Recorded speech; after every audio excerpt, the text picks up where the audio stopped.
नमस्कार आणि हार्दिक स्वागत.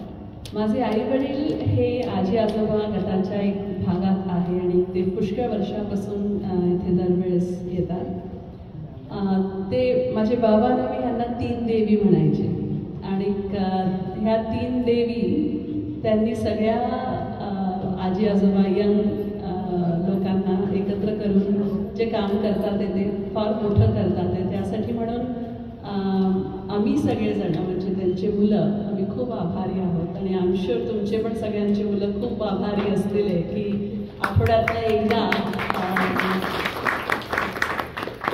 तसंच शिल्पा ती दरवेळेस इतक्या प्रेमाने सगळ्यांना आपलं घर खोलते आणि सगळ्यांना येऊ देते. माझी मराठी छान नाही आहे त्यामुळे तुम्हाला कळतंय मी काय म्हणते ते भावना कळतात. सो हा माझा मुलगा रवी देशपांडे आणि लहानपणापासून अभंग ऐकत होता. आजी आजोबांच्या बरोबर आमचं 3 जनरेशनची फॅमिली, आम्ही 3 जनरेशन बरोबर राहतो आणि नंतर मग तो गाणं म्हणायला लागला आणि गेले पुष्कळ वर्ष तो आजी आजोबांच्या प्रोग्राममध्ये येऊन म्हणतो गाणे का की त्याला लहानपणापासून सवय होती की आजी आजोबांच्यासाठी गाणे म्हणायचे. सो आता तो ग्रॅज्युएट होतोय आणि आम्ही कॉलेजला जाणार त्यामुळे हा एक परत प्रयत्न आहे की शेवटला परत एकदा गाणं म्हणायला आलो आहे. आजच्या या अभंग संगीताचा कार्यक्रम मनपूर्वक मी म्हटलं स्वागत आहे. पण आज 6 जुलैला आषाढी एकादशी आहे आणि काल तुकारामांची पालखी निघाली, आज ज्ञानेश्वर महाराजांची पालखी निघाली. आमच्याबरोबर एक अजून आमची मैत्रीण आहे जी नेहमी असते गाणं म्हणायला, प्रीती ओझरकर. ती ॲक्च्युली आज तिथे त्या वारीमध्ये पार्टिसिपेट करून तिने व्हिडिओ पाठवला. ती म्हणून गाणं नाही म्हणू शकत आहे पण आम्ही आज असा प्रयत्न करतोय की जे आम्ही म्हणणार आहोत ते तुम्हाला आजपासून 6 जुलैपर्यंत त्याची आठवण करून देईल. आणि मला एक खूप छान वाटतं माझ्याबरोबर हे सगळे म्युझिशियन्स तर नेहमी असतातच पण स्नेहल तिने एक खूप छान अँगल घेऊन आजचा प्रोग्राम तयार केला आहे. तर इथनं मी स्नेहलला सांगते सांगता करायला आणि काही चुका झाल्या तर सॉरी पण खूप प्रेमाने आम्ही हे तुमच्यासमोर प्रस्तुत करते.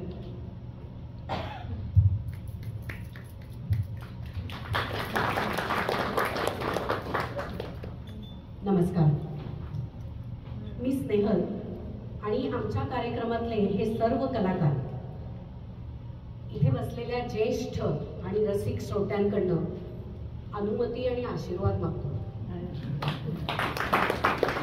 आणि आमच्या अभंगवाणी या कार्यक्रमाला आता सुरुवात करतो. समाज बलशाली, समृद्ध, सफल बनवायचा असेल तर त्यासाठी तितकीच उच्च दर्जाची सांस्कृतिक परंपरा असावी लागते. महाराष्ट्रातील सांस्कृतिक जडणघडणीत अनेक राजकीय नेते, समाजसेवक, स्वातंत्र्य सैनिक, देशभक्त, लेखक, कवी, चित्रकार, शिक्षक, कलावंत या सर्वांचाच मोलाचा वाटा आहे. पण या सगळ्याच्या मुळाशी सर्वांना योग्य रीतीने मार्गदर्शन करणारी एक प्रेरक शक्ती आहे आणि ती म्हणजे आपल्या महाराष्ट्राची संत परंपरा. 13व्या शतकापासून 17व्या शतकापर्यंत बहुजन समाज जणू काही सुप्त अवस्थेत पडून होतो. आपल्यावर परक्यांची सत्ता होती, स्त्रियांवर भर दिवसा अत्याचार होत होते, शेतकरी व्यापारी दुर्बल होते, आपण आर्थिकदृष्ट्या कमकुवत होतो. कितीतरी लोक तर अडाणी आणि निरक्षरही होते. त्यांच्या दैनंदिन व्यवहारामध्ये जातीभेद, वर्णभेद, देवदेवकी अशा अनेक गैरसमजुती होत्या. भौतिक इच्छा आकांक्षा प्राप्त करून घेण्यासाठी अंगारे दुपारी करायचे, आजारी पडल्यावर त्यातून नीट होण्यासाठी नवस करायचे, मग तो नवस फेडण्यासाठी पशुहत्या, भानामती असल्या गोष्टीही करायच्या. आणि ह्या विश्वासाला श्रद्धा आणि देशभक्ती मानायचं ह्यामध्ये तो समाज गुरफटून गेलेला होता. अशा या अतिशय कठीण काळामध्ये संतांनी जनजागृतीचं कार्य केलं.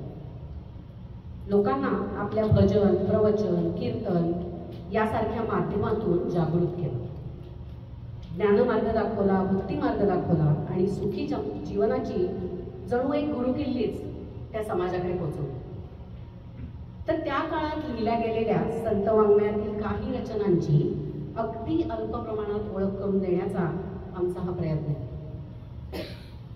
कार्यक्रमाला निवडलेली सुंदर सुंदर गाणी आपले सगळे कलाकार आणि आपल्या माझ्यासमोर असलेला तुमचा हा ज्येष्ठ श्रोतृवृंद हे बघून सूत्रसंचालनाविषयी विचार करत असताना माझ्या मनात एक प्रश्न आला की अभंगाला जर का बॉडी माइंड स्पिरिट असतं, म्हणजे अभंगाला देह मन आत्मा असतं, तर देह कोणता, मन कोणतं, आत्मा कोणता? देह सूत्रसंचालनाकरता आम्ही देह हे सूत्र धरलं असतं, तर देह पहिलं सूत्र कोणाचं लिखाण आहे, काय लिहिलंय, कितव्या शतकात लिहिलं, काय शब्द वापरले, कोणता छंद वापरला. मन हे दुसरं सूत्रही होऊ शकलं असतं, म्हणजे शब्दार्थ काय आहे, भावार्थ काय आहे, कोणी गायलंय, त्यातल्या इमोशन नीट कळल्या का, त्याच्यानुसार राग बांधला गेला का, संगीत कोणी दिलं, गायलं कोणी. हे झालं त्या अभंगाचं मन. तिथून जाऊया आत्म्याकडे. आत्मा म्हणजे मथितार्थ, गर्भितार्थ. अभंगाचा गर्भितार्थ काय आहे, त्याच्यातनं आपल्याला कोणती शिकवण दिली. आणि मी माझ्या सूत्रसंचालनाकरता हे तिसरं सूत्र निवडले. संतांनी त्यांच्या स्वतःच्या अनुभूतीवरून त्यांच्या विशाल दृष्टिकोनातून सांगितलेल्या अज्ञानापासून ज्ञानापर्यंत पोहोचण्याच्या ज्या विविध पायऱ्या आहेत त्या आपण आज अभंगातून ऐकणार. शून्य बीजापासून अनंतापर्यंत आध्यात्मिक प्रवासाच्या वाटेवरच्या 4 अवस्था: बद्ध, मुमुक्षु, साधक आणि सिद्ध.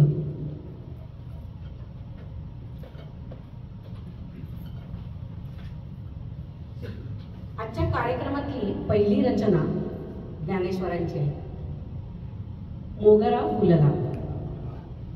संत ज्ञानेश्वर महाराज आपल्या वडील बंधूंना म्हणजे निवृत्ती महाराजांना गुरु मानत. गुरूंच्या इच्छेचा मान ठेवून माऊलींनी भावार्थ दीपिका लोकांपुढे मांडली. पण आत्मबोधाचा, सत्याचा, धर्माचा असा त्यांचा स्वतःचा आध्यात्मिक प्रवास काही अचानक चालू झाला नाही का अचानक पूर्णत्वालाही पोचला नाही. एखादं रोप अंगणात लावावं तसं गुरूंनी हे ज्ञानरूपी रोप माऊलींच्या हृदयात लावलं. माऊलींनी त्या रोपाला अगदी मनोभावे जपलं, जोपासलं, वाढवलं. तर बद्ध स्थितीतून मुमुक्षु मार्गाकडे जाण्याचं हे पहिलं पाऊल. शब्द, उच्चार, सूर, ताल, लय आणि संगीत सगळंच प्रामाणिक असेल ना की ते गीत अजरामर होतं. मनाला सात्विक आनंद देणारी ही पहिली रचना सादर करणारे अनघा कळवणे.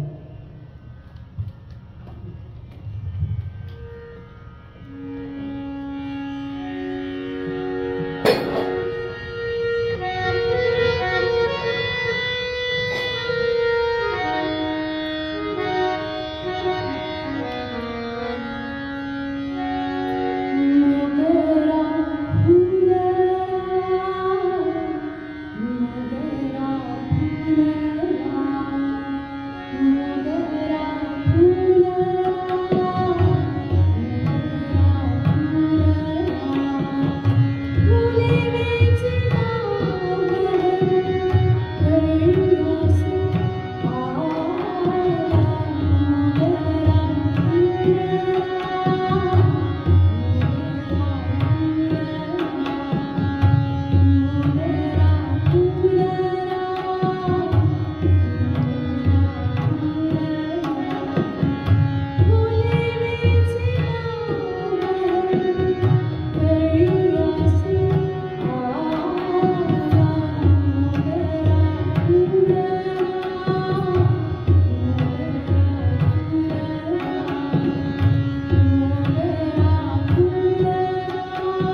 भक्तिसाधनेत एकदा का मोगरा फुलल्याची जाणीव झाली की इष्टदेवतेच्या शोधाची ओढ लागते.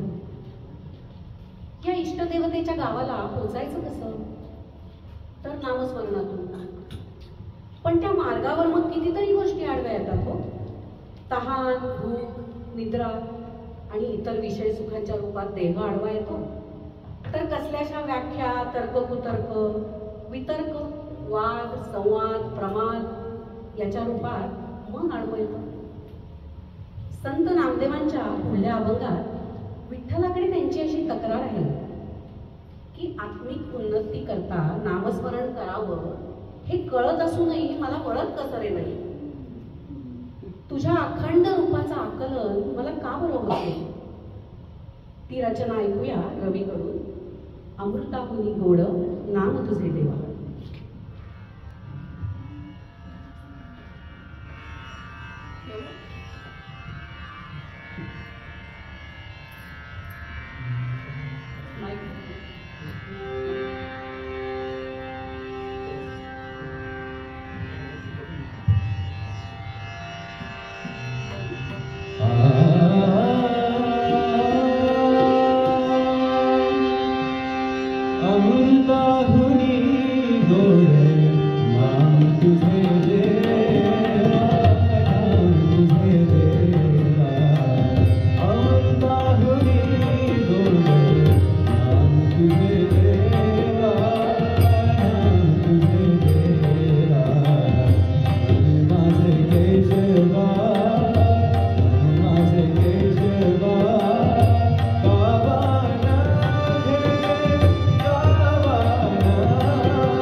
बसता निद्र लागली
मानसिक अडथळे पार करून अमृताहुनी गोड अशा नामाचं ध्यान आपल्याला जमू लागलं ना की मग मनाची अवस्था कशी होते या पुढच्या रामदास स्वामींच्या रचनेत सांगितलंय.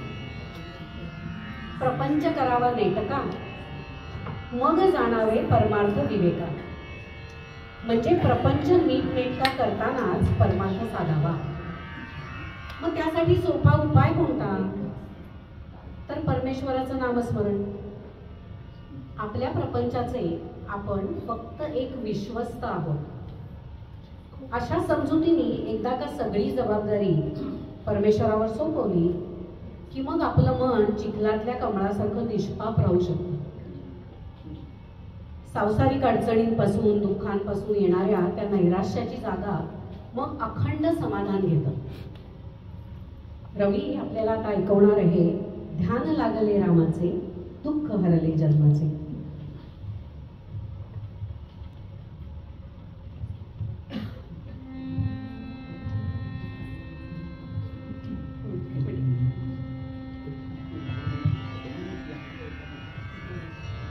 श्री राम जय राम जय जय राम. श्री राम जय राम जय जय राम. श्री राम जय राम जय जय राम. श्री राम जय राम जय जय राम. श्री राम जय राम जय जय राम. श्री राम जय राम जय जय राम. श्री राम जय राम जय जय राम. श्री राम जय राम जय जय राम. ध्यान लागले रामाचे. ध्यान लागले रामाचे. ध्यान लागले रामाचे. ध्यान लागले रामाचे. दुःख हरले जन्माचे.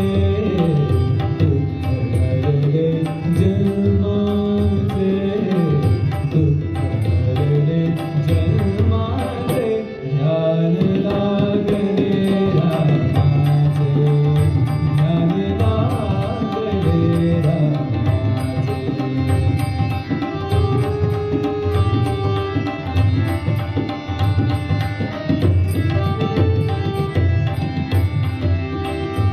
राम पदा बुजावरी. राम पदा बुजावरी. राम पदा बुजावरी. वृत्ति भूतरी मधुकरी. वृत्ति भूतरी मधुकरी. राम पदा बुजावरी. राम पदा बुजावरी.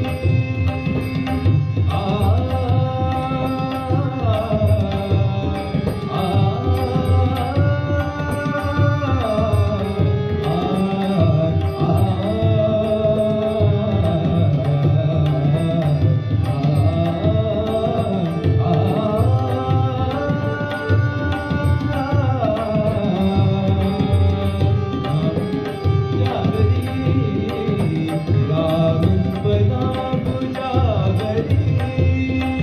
वृत्ति भूतरी मधुकरी. वृत्ति भूतरी मधुकरी. राम बदन नयंती. राम बदन नयंती. चक्षु चकोर झाले सुखी. चक्षु चकोर झाले सुखी. दुःख हरले जन्माचे. दुःख हरले जन्माचे. ध्यान लागले रामाचे. ध्यान लागले रामाचे.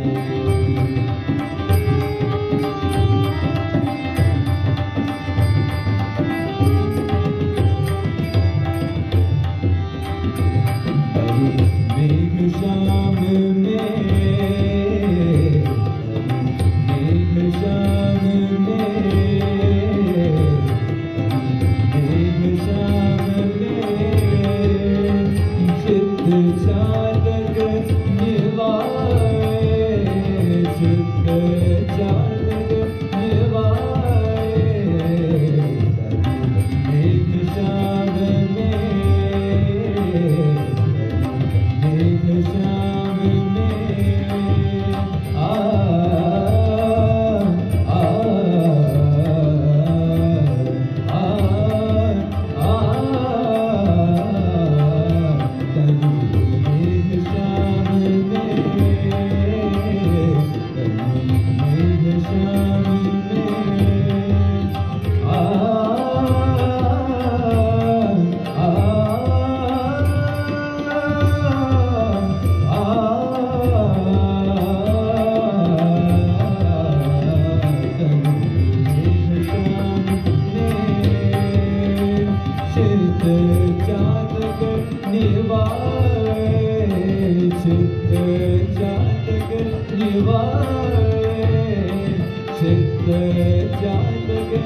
संत जनाबाईंचा. जनाबाई संत नामदेवांच्या घरी काम करत. त्यांच्या एकूण 291 रचना आपल्याला ज्ञात आहेत. नामदेवांनी जनाबाईंना केलेल्या मदतीचे, जनाबाईंना दिलेल्या हाताचे, जनाबाईंना दिलेल्या शिकवणीचे आणि पंढरपूरची गोडी लावल्याचे आणि जनाबाईंवर असलेल्या समकालीन संतांच्या प्रभावाचे आपल्याला अनेक सुंदर सुंदर दाखले सापडतात. आजही जनाबाईंच्या रचना आपण त्यांच्याच म्हणून ओळखतो. कुठल्याही दुसऱ्या व्यक्तीने त्याचं अवाजवी श्रेय घेतलेलं नाही. त्यांची एक ओवी आहे ना, ती अशा त्या संतांचं महात्म्य सांगते. सखा विरळा जो ज्ञानेश्वर, नामयाचा जो जिव्हार, ऐशा संता शरण जावे, जनी म्हणे त्याला घ्यावे. त्यांची अशीच दुसरी एक रचना आहे की स्त्री पुरुष, गरीब श्रीमंत असा भेदभाव संतांकडे नाही हे दाखवते. स्त्री जन्मा म्हणूनही न व्हावे उदास, स्त्री जन्मा म्हणूनही न व्हावे उदास, साधू संता मज ऐसे केले. संतांचे घरची दासीनी अंकिली, विठोबासी दिली प्रेमका. जन्मावरून किंवा कुळावरून संतांकडे जसा भेदभाव नाही तसा परमेश्वराकडे नाही, असं भाष्य करणारी त्यांची एक ओवी आहे. विदुर सात्विक माझी एक कुळीचा. इथे बघा विदुराचा उल्लेख आहे की जन्माचा संबंध नाही, कसा जन्म झालाय याचा संबंध नाही. विदुर सात्विक माझी एक कुळीचा, अंगीकार त्याचा केला गेले. न विचाराता कुळ गणिका उद्धरली. ते गणिकेचा हे आलेला आहे, संदर्भ आलेला आहे. अंगीकार केला त्याचा गेले. सो न विचारता कुळ गणिका उद्धरली, नामे सरती केली तिन्ही लोके. तर इथे आपल्याला वाटेल की नामे म्हणजे नामदेवांनी म्हणायचंय का? पण नाही, नामे म्हणजे नामदेवांनी म्हणत नाहीये. त्या नामे म्हणजे नुसत्या नावानीच, आडनावाची गरज नाही. कुळ, जात, वर्ण काही विचारायचं नाही.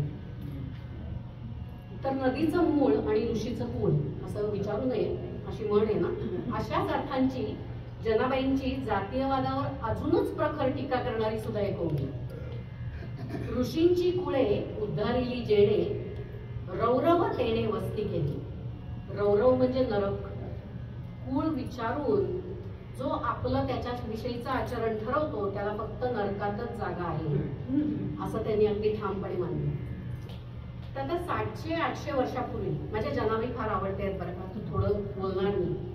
तर 700-800 वर्षापूर्वी जेव्हा बाईच्या डोक्यावरचा पदर जरासा जरी सरकला ना तरी लोक तिचं डोकं फोडायला उठत होते. अशा त्या काळामध्ये स्त्री मुक्तीचा उद्घोष करणाऱ्या त्यांच्या ओव्या आहेत. डोईचा पदर आला खांद्यावर, सोयीचा आहे म्हणून मी डोक्यावर न घेता खांद्यावर घेऊन कामं करते. डोईचा पदर आला खांद्यावरी, भरल्या बाजारी जाईन मी. मला घरात, स्वयंपाकघरात, माझघरात कामा करता तुम्ही कोंडू शकत नाही. डोईचा पदर आला खांद्यावरी, भरल्या बाजारी जाईन मी. पंढरीच्या पेठे मांडियले पाल. म्हणजे त्या बाजारात फिरायला जात नाहीये, त्या पंढरीच्या वाटेवरच बाजार लागलाय. काय करणार? देवळात जायचंय तर बाजारात जावं लागणार. पंढरीच्या पेठे मांडियले पाल, मनगटावर तेल घाला तुम्ही. तर तुम्ही काय करू शकता? तुम्ही बोंबा मारा आणि त्यामुळे तुमचं मनगट आणि पोट या दोन्हीलाही त्रास होऊ नये म्हणून जरा तेल लावून घ्या. अशी सुंदर सुंदर त्यांची ओवी आहे. डोईचा पदर आला खांद्यावरी, भरल्या बाजारी जाईन मी. पंढरीच्या पेठे मांडियले पाल, मनगटावर तेल घाला. तर जनाबाईंच्या अशा एक ना अनेक बोधपर ओव्या वाचल्या तर आपल्याला लक्षात येतं की एखादा माणूस निरक्षर आहे म्हणजे ते अडाणी आहे असं नाही. नुसतं निरक्षर आहे म्हणजे अडाणी असं नाही. त्यांना भयंकर ज्ञान आहे आणि जनजागृतीची जाण आहे. तर आपण आज निवडलेल्या प्रत्येक संतावर ना असा अखंड कार्यक्रम होऊ शकतो. पण जनाबाई माझ्या फारच लाडक्या आहेत तर थोडं जास्त बोलायला लागलं मला. पण आपण असं मन अडवायचं बरं का. परत नामस्मरणाकडे वळूया. द्वैताकडून अद्वैताकडे जाण्याचे खूप मार्ग आहेत. पण त्यातला महत्वाचा मार्ग काय की माळा मोजत बसून नामस्मरण करू नका. लोक सांगतात मी 1 माळ ओढली, मी 4 माळ ओढल्या. माळा मोजायची काय गरज आहे ना. अखंड नामस्मरण केलं तर कशी मग सगळीच नाती एका त्या परमेश्वरात सामावलेली दिसू लागतात. हे सांगणारा जनाबाईंचा एक अभंग आहे आणि आपल्याकरता गाणारी आनंदा. मी जेव्हा गाणे शोधत होते की कोणचे तुमच्या सगळ्यांच्या समोर प्रस्तुत करावे त्यावेळेस एक खूप वाटत होतं की ज्या बायांनी लिहिलेले आहेत. म्हणजे आपल्या इथे कसं 800 वर्षापूर्वी पण बाया इतक्या प्रोग्रेसिव्ह होत्या की त्या लिहित होत्या. त्यांना इतकी फ्रीडम नसेल तरी पण त्या लिहित होत्या. आणि त्यामुळे तुम्ही आजच्या प्रोग्राममध्ये तुम्हाला असं वाटेल की पुष्कळशा बायांनी लिहिलेल्या घेतल्या ज्या खूप युनिक आहे, ज्या ऐकलेल्या नसतील. त्यामुळे पहिल्यांदाच तुम्ही ऐकत असाल. गोड मानून घ्या.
विठ्ठलाची वारी सध्या चालूच आहे.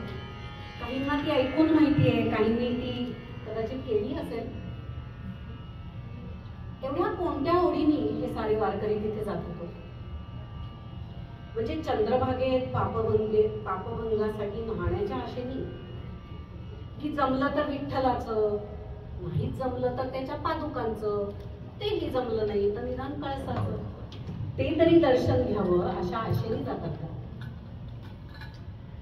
सगळी नाती ज्या एका विठ्ठलात सामावलेली आहेत, त्याचं गाव हे नुसतं तीर्थस्थान नसून हेच माझं माहेर, हेच माझ्या हक्काचं घर, निर्वयाज प्रेम देणारं हे एकमेव ठिकाण असं सांगणारा संत एकनाथांचा अभंग आहे.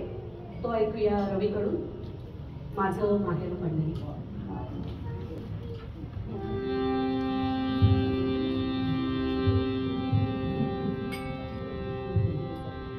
विठ्ठल विठ्ठल विठ्ठल विठ्ठल विठ्ठल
Baby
जनार्दनी शरण हे जनार्दनी शरण करी माहेरची आठवण करी माहेरची आठवण करी माहेरची आठवण माझे माहेर बंधरी माझे माहेर बंधरी माझे माहेर बंधरी माझे माहेर माझे आहेर माझे आहेर माझे आहेर बंधरी आहे देवरी जाती आहे देवरी जाती माझे माहेर बंधरी.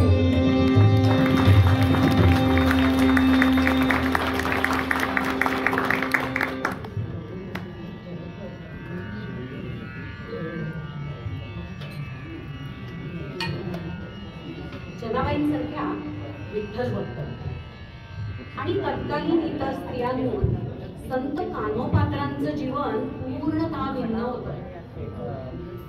श्यामा नावाच्या अतिशय धनवान रूपसंपन्न गणिकेच्या पोटी कान्होपात्रेचा जन्म झाला.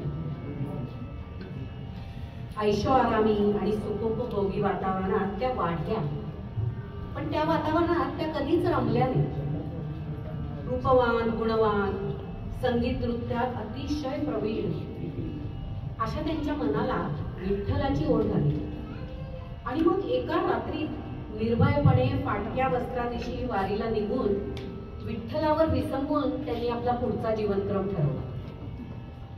आपलं सगळं अस्तित्व विठ्ठलाच्या पायी समर्पित करून त्याचं दास्यत्व पत्करण्याची सुद्धा परवानगी मागणाऱ्या अशा संत कान्होपात्र. तर त्यांचा अभंग रवी गाणारे आपल्यासमोर. आगा वैकुंठीच्या राया.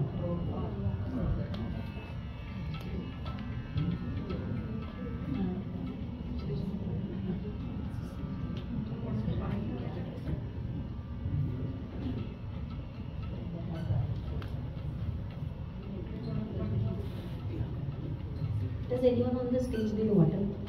No, we have. No, we have. Thank you.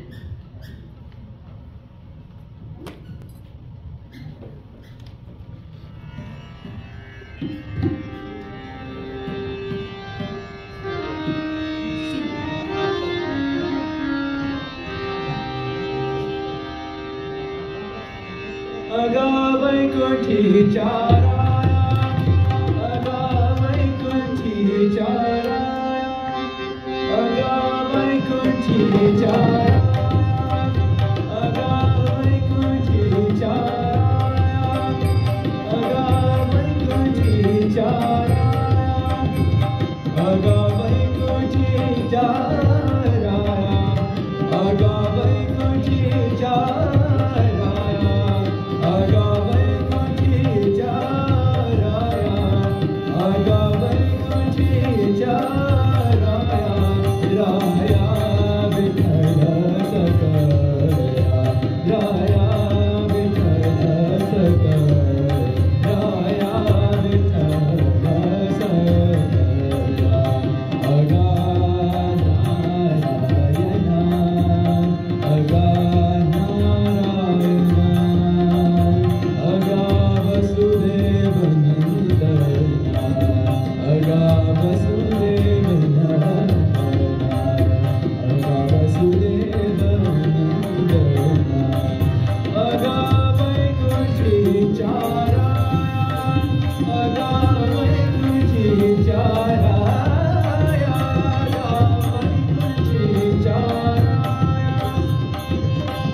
अगा विष्णु गोविंदा रखुमाईच्या गाता रखुमाईच्या गाता रखुमाईच्या गाता रखुमाईच्या गाता रखुमाईच्या गाता कानो पाता दासियाता कानो पाता दासियाता कानो पाता दासियाता अगा वैकुंठीच्या राया अगा वैकुंठीच्या राया अगा वैकुंठीच्या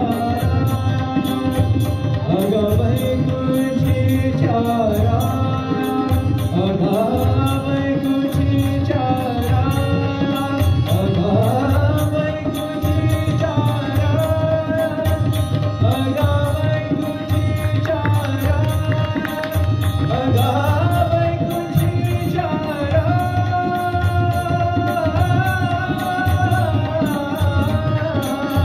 अगा वैकुंठीच्या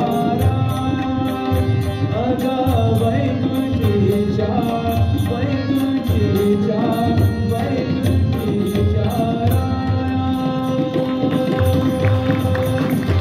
पांडुरंग हरी विठ्ठल विठ्ठल पांडुरंग हरी विठ्ठल विठ्ठल पांडुरंग हरी विठ्ठल विठ्ठल पांडुरंग हरी विठ्ठल विठ्ठल पांडुरंग हरी विठ्ठल विठ्ठल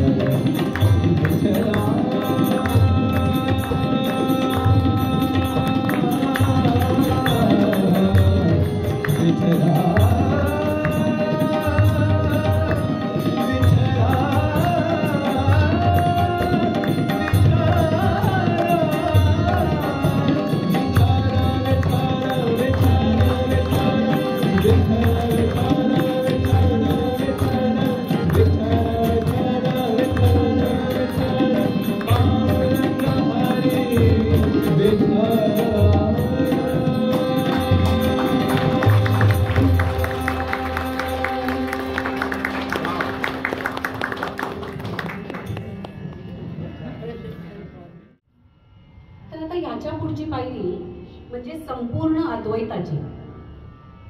संत सोयराबाईंनी बरेच अभंग रचले असं ऐकिवात आहे.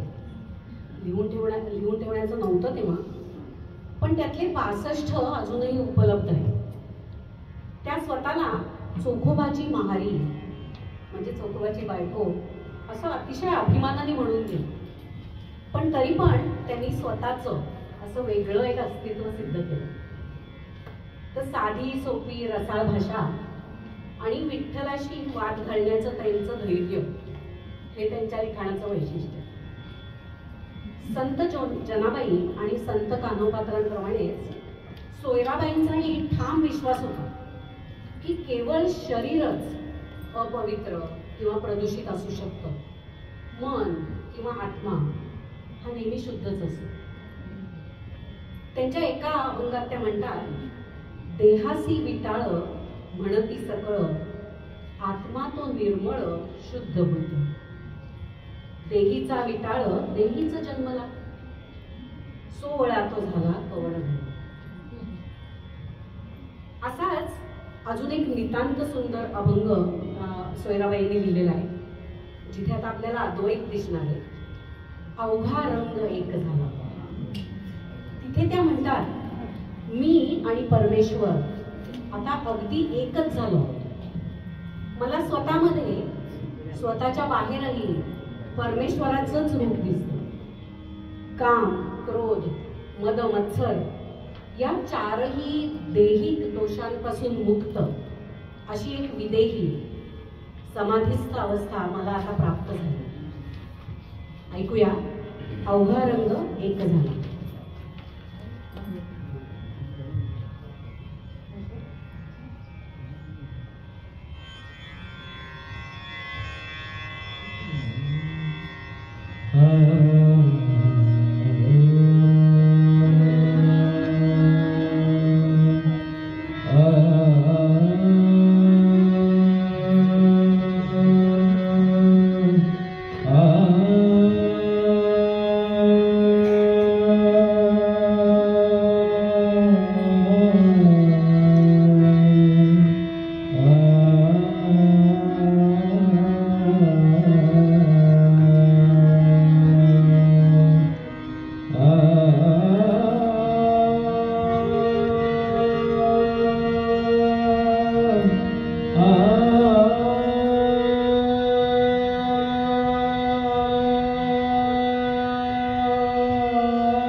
Hari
कानडाहो विठ्ठल.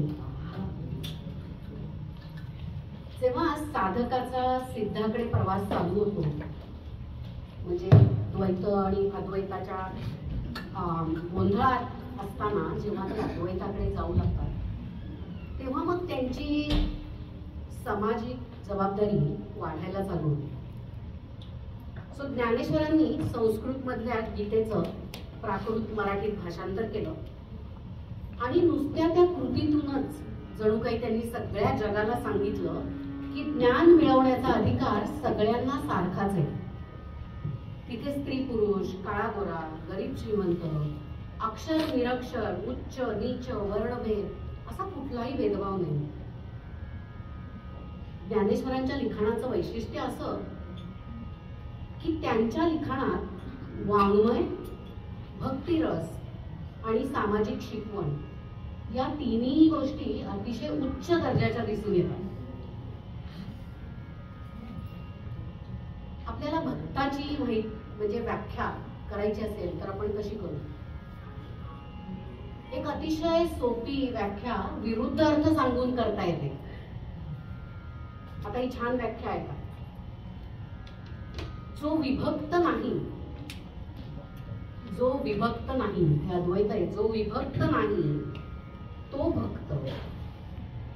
आणि ज्ञानेश्वरांनी एका त्या सुंदर अनुभूतीमधून आपल्याला सांगितलेलं आहे. ते म्हणतात, पाया पडू गेले तव पाऊलाची न तेथे, क्षेम देऊ गेले तव मीची मी एकली. म्हणजे वाटतंय द्वैत आहे म्हणून तिथपर्यंत पोचायचं आणि तिथे गेल्यावर लक्षात येतं की मग कोण आहे तिथे? कोणीच नाही. अगणित रत्नांचा प्रकाश झळकावा तसं मग ज्ञान आपल्या जाणीवेत उतरतं आणि तिथे दृश्य आणि दृष्टा यामधला भेद पूर्णपणे नष्ट होतो. दृष्टीचा डोळा पाहून मी गेलीये तव भीतरी पालटू झाला. म्हणजे शब्दांच्या, नामाच्या, शास्त्रांच्या, पूजा विधींच्या अगदी पलीकडे जाऊन जर साधना करतच राहिलं तर मग शेवटी सत्याचा शोध लागतोच की परमेश्वर तर आपल्या मनातच कायमस्वरूपी अस्तित्वात आहे.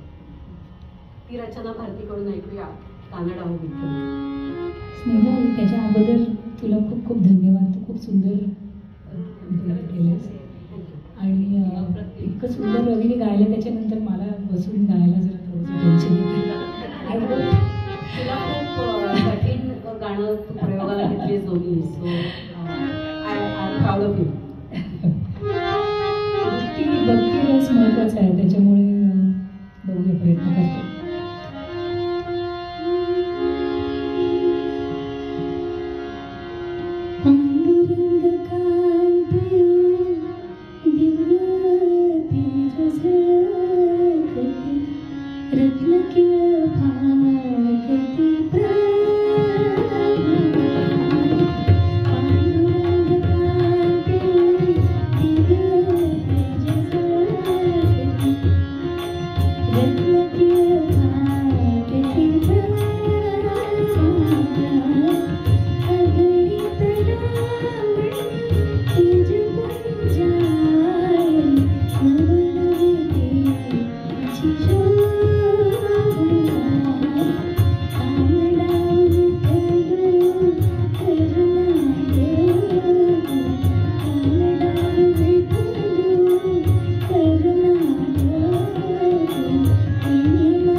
साधक अद्वैत द्वैत करत करत करत करत एकदा सिद्धतेला पोहोचलं, अद्वैताची जाणीव झाली की आपल्याला वाटेल काम झालं ना, पण नाही ना. आता सिद्ध झाल्यावर जबाबदारी आहे ना ती अजूनच वाढते. त्या जाणीवेनी तुकाराम महाराजांनी एक ओव्या आहेत त्यांच्यात ह्या 4. सेवितो हा रस वाटितो आणि का घ्यारे होऊ नका रानभरी. म्हणजे मला कळलेलं आहे ज्ञान, मला मी हा रस पितोच आहे, मला नामस्मरणाचा आनंद आहे, मला आता ही सिद्धी प्राप्त झालेली आहे. सेवितो हा रस वाटितो आणि का. आता मला इतरांना सांगायला पाहिजे ते घ्यारे होऊ नका रानभरी. म्हणजे उगाच रानभर पळत सुटू नका तुमच्या प्रपंचाच्या मागे, प्रपंचामुळे येणाऱ्या दुःखामुळे, नैराश्यामुळे रानभर फिरत बसू नका. सेवितो हा रस वाटितो आणि का घ्यारे होऊ नका रानभरी. विटेवरी ज्याची पाऊले समान तोची एक दानशूरदाता. सो जो विटेवर पूर्णपणे बॅलन्स्ड असं आपण म्हणतो, 2 पाय रोवून व्यवस्थित उभा आहे आणि ज्याचा आपल्याला सगळं काही द्यायची तयारी आहे, त्याच्याकडे सोडून आपण इकडे तिकडे का धावतोय. सेवितो हा रस वाटितो आणि का घ्यारे होऊ नका रानभरी. विटेवरी ज्याची पाऊले समान तोची एक दानशूरदाता. महाराज म्हणतात मी भक्तिरसानी आणि ज्ञान सेवनानी पूर्ण झालेलो आहे आणि ते आता तुम्हालाही वाटत आहे. मग त्या पुढे ते जातात. या ओवीच्याही आणखी पुढे जाऊन ते म्हणतात, अरे भक्तांनो, तुम्ही माझ्या बरोबरच चला ना, पंढरीमध्ये गर्दी करूया, आपण भगवान पांडुरंगालाच वेढा घालूया, भीमा नदीच्या तीरावर सरळ मोर्चे लावूया. चला भगवान पांडुरंगाशी लढून आपण त्याचं दिव्यत्व आणि त्याचे आशीर्वाद लुटूया. ऐकूया वेढा वेढा रे पंढरी.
लुटा पंढरपूर लुटा लुटा पंढरपूर लुटा लुटा पंढरपूर पंढरपूर पंढरपूर लुटा लुटा पंढरपूर लुटा लुटा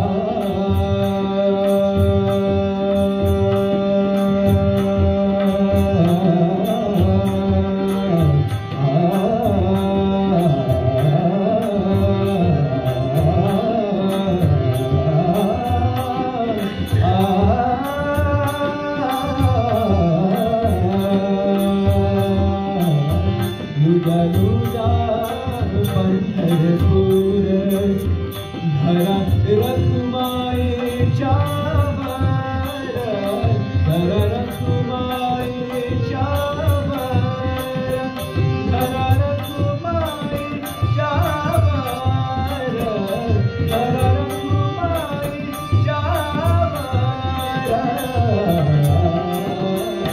वेळा वेळा रे वेढ़ा वेढ़ा वेढ़ा वेढ़ा वेढ़ा वेढ़ा वेढ़ा पंढरी पंढरी पंढरी वेढ़ा वेढ़ा रे पंढरी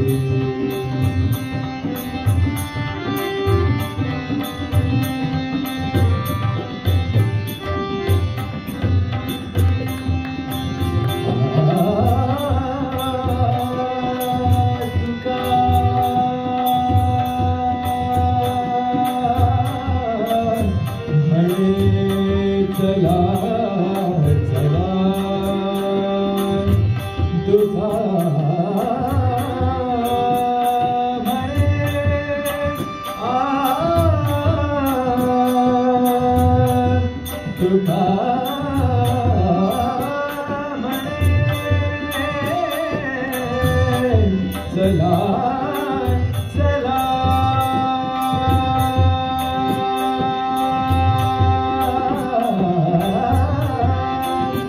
तुका म्हणे चला चला गावली शाळी काढला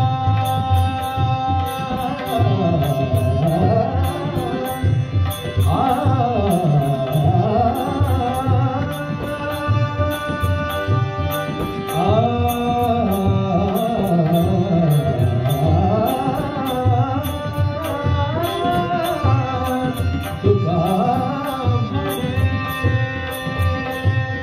तुका म्हणे तुका म्हणे तुका म्हणे चला चला तुका म्हणे चला चला गावली शाळी चला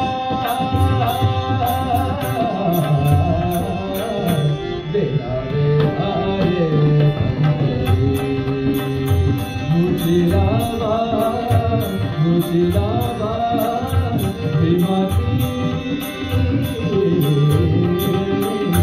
वेढ़ा वेढ़ा रे पंढरी वेढ़ा वेढ़ा वेढ़ा वेढ़ा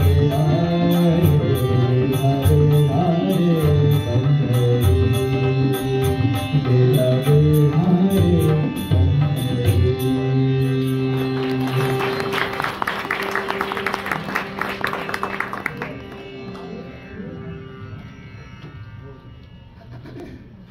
तर असं पंढरपूर लुटून सगळं दिव्यत्व आणि तेज आपल्यात सामावून घेतल्यावर तुकारामांनी बरेच पूर्णत्वाचे अभंग लिहिले. त्यातल्या एका अभंगात अशा स्थितीचं वर्णन केलंय जिथे चहूकडे आनंदच आनंद आहे. म्हणजे भौतिक आपल्या वास्तव जीवनात आनंदाच्या शोधात आपलं मन अगदी फुलपाखरासारखं बागडत असतं. कधी इथे कधी तिथे, कधी हे हवंय कधी ते हवंय, कधी आनंद गवसतो कधी निसटतो आणि आनंदाची ती अनुभूती बऱ्याचदा क्षणभंगूर ठरते. आता गमतीशीर उदाहरण सांगायचं तर असं मस्त सागर संगीत जेवण वाढलेलं असतं. कार्यक्रमानंतर आपल्याला स्नॅक्स आहेत, पटकन फुलपाखरासारखं बागडू नका. पण सागर संगीत असं छान जेवण झालेलं असतं आणि आपण अगदी तृप्त मनाने आपण म्हणतो की आज मी भरपूर जेवलंय. तेवढ्यात कळतं की ती जी जिलबी केलेली होती ना ती संपली म्हणून आता गुलाबजाम वाढायला येतात. आणि मग पटकन आपला आनंद कमी होतो की अरे भूक असली तर तो एक खाल्ला असता, की इतका तो आनंद क्षणभंगूर आहे. तर आपल्याला मग प्रश्न पडणं साहजिक आहे ना की सदैव आनंदी राहण्यासाठी, म्हणजे इंग्लिशमध्ये म्हणायचं तर happiness versus that sense of wellbeing, की कायमचा आनंद, कायमचं समाधान, ते राहण्यासाठी काय करायचं. तर आता सायकॉलॉजी, न्यूरोसायन्स म्हणजे मराठीत म्हणायचं तर मानसशास्त्र, मेंदूविज्ञान, त्याच्यामध्ये भरपूर रिसर्च झालेला आहे. आणि त्या सगळ्या संशोधनानुसार खऱ्या सात्विक टिकाऊ आनंदाची गुरुकिल्ली ही आपल्या स्वतःच्याच मनात दडलेली. तर आपण आपले विचार, भावनिक समायोजन, दैनंदिन सवयी जर जाणीवपूर्वक बदलल्या तर आपण रोजच्याच आनंदामध्ये अधिक समाधान मिळवू शकतो. तर कित्येक वर्षांच्या अथक साधनेनंतर तुकारामांना जे सुख मिळावं अशी आकांक्षा होती, ते सुख मिळाल्याचं समाधान या अभंगातून आपल्याला दिसतं. इथे पूर्णत्व आहे, कशाचीही कमतरता नाही. भोगायचं राहिलेलं असं एकही दुःख देखील शिल्लक नाही. काही मागणं उरलेलं नाही, कारण सगळ्या इच्छा परमेश्वराला न सांगताच करतात. अतिशय समाधानी वृत्तीने लिहिलेल्या या अभंगात ते अपरंपार आनंदाची एक वेगळी परिभाषा सांगतात. एक अशी भाषा की जिथे शब्द हरवले. महाराज म्हणतात, मी स्वतःच आता आनंदाचा डोह झालोय. मीच आनंदाचा डोह असल्यामुळे माझ्यातच आता आनंदाच्या लाटा उसळतात. म्हणजे माझा आनंद हाच माझ्या आनंदाला कारणीभूत आहे. आपले सर्व कलाकार एकत्रित गाणार आहेत, आनंदाचे डोही, आनंद तरंग. बाहेर प्रचंड पाऊस चालू आहे तेव्हा शांतपणे बसा इथे आणि आपण स्फोट देऊ शकतो.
आनंदाचे होई आनंद.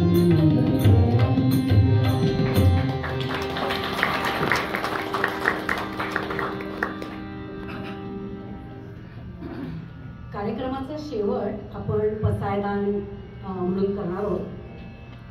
पण या पूर्णत्वाच्या स्टेपवर आपले बद्ध मुमुक्षु साधक सिद्ध आणि ही पूर्ण आनंदाची ही जी स्थिती, इथे मी आपल्या कलाकारांची ओळख करून देणार.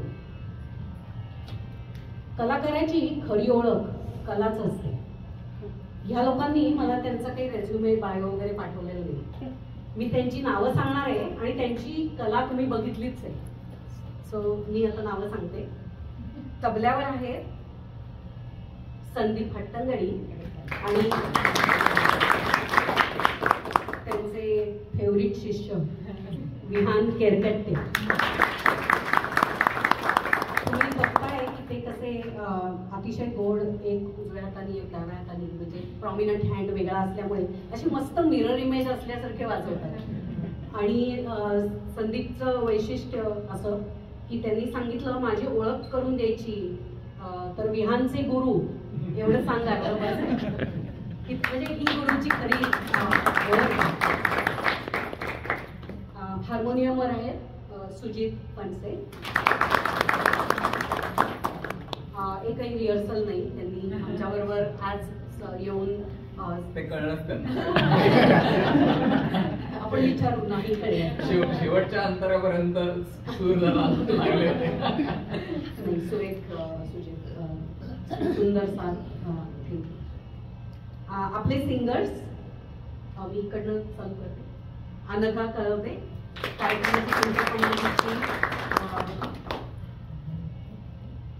मध्ये रवी देशपांडे आणि भारती जवळकर. तुम्हाला सर्वांना खूप धन्यवाद. अनघा, रवी, सुजित, संदीप आणि विहान, खूप खूप धन्यवाद. आणि तुम्ही सगळ्यांनी इतकं शांतपणे ऐकलं माझं.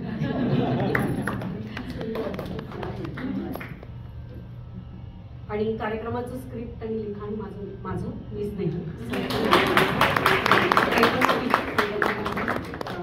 पण बद्ध मुमुक्षु साधक आणि सिद्ध, म्हणजे संत सुद्धा काही अचानक ग्रेट संत झाले नाहीत. म्हणजे त्यांनी पण कुठून तरी पायऱ्यांवरून ते गेले. तर त्या पायऱ्यांवरनं त्यांचे अभंग बघण्याची इच्छा मला होती. आणि Anagha give me the freedom to do that. आणि मला एक परत मी सुरुवातीला 3 देवींचं थँक्स केलंच होतं आणि शिल्पाचं पण केलं होतं. पण म्युझिशियन्स ना संदीप आणि सुजित दरवेळेस कधी पण प्रोग्राम मी बसवत असे नाही, नेहमी धावत येतात आणि they both are so talented. Sujit harmonium वाजवतो, तबला वाजवतो, फ्लूट वाजवतो. तुम्ही सगळ्यांना ते तुम्ही ह्या दोघांना ओळखत असाल. मला खूप छान वाटलं की हिनी ज्या प्रकारे पूर्ण टॉपिकला नेक्स्ट लेवलला घेऊन गेली. आज रवी ग्रॅज्युएट झाला, त्यामुळे आम्ही आज प्रसाद नंतर देणार आहे सगळ्यांना. रवी आणि विहान दोघं जण 12वी पासून तर दोघं जण कॉलेज सुरू करणार आहे. त्यामुळे आजी आजोबांचे दोन्ही मुलांना आशीर्वाद हवे. आम्हालाही असू मुलांना विशेष शाळा कॉलेजला कुठल्या कॉलेजला. Vihan, you want to tell? I'll be going to UNC.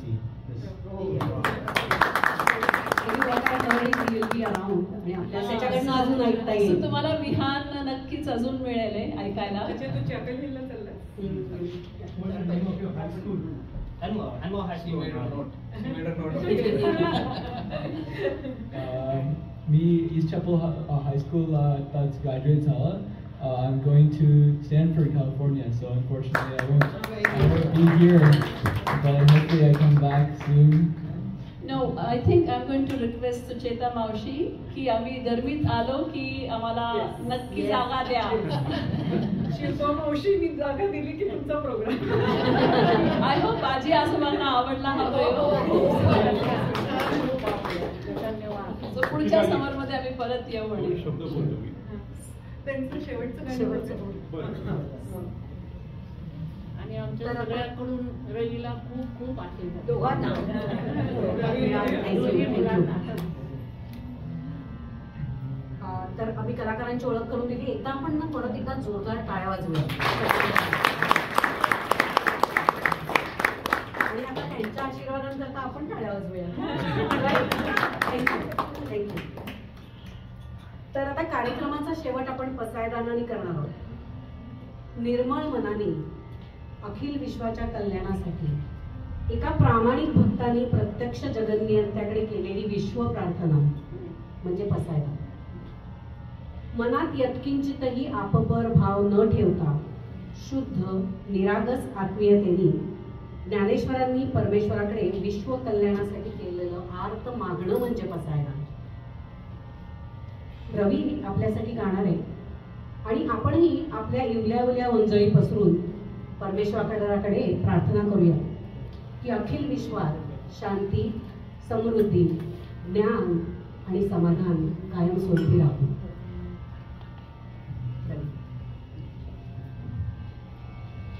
आता विश्वात्मके ये भाग्यज्ञे तोषाले तोषोनी मजद्यावे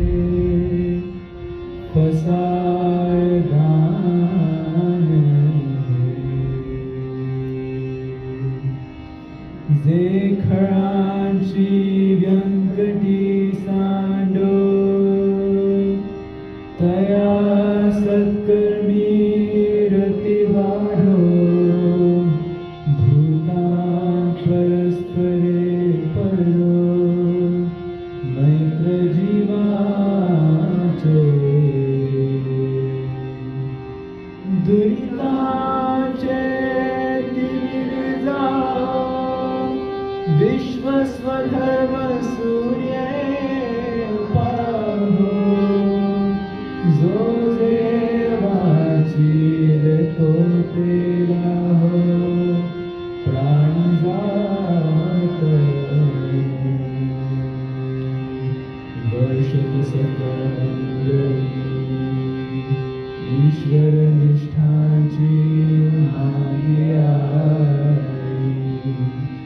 अनवर्त मंडळी भेटत भूता चला कल्पतरूंचे आर्ग चेतना चिंतामणीचे गाव बोलते जे अर्णव पीयूषाचे चंद्र में जे अलाछन मार्कंड जे तापहीन ते सर्वांगी सदा सज्जन सोय रे हो तू इंद्रना सर्वसुखी पूर्ण होने तिन्ही लोकी भजिजो आदि पुरुषी अखंडित आणि ग्रंथोपजीविये विशेषी लोकीये दृष्टा दृष्ट विचरे हो आवे जी येथ म्हणे श्री विश्वेश्वरा हो आहला कसा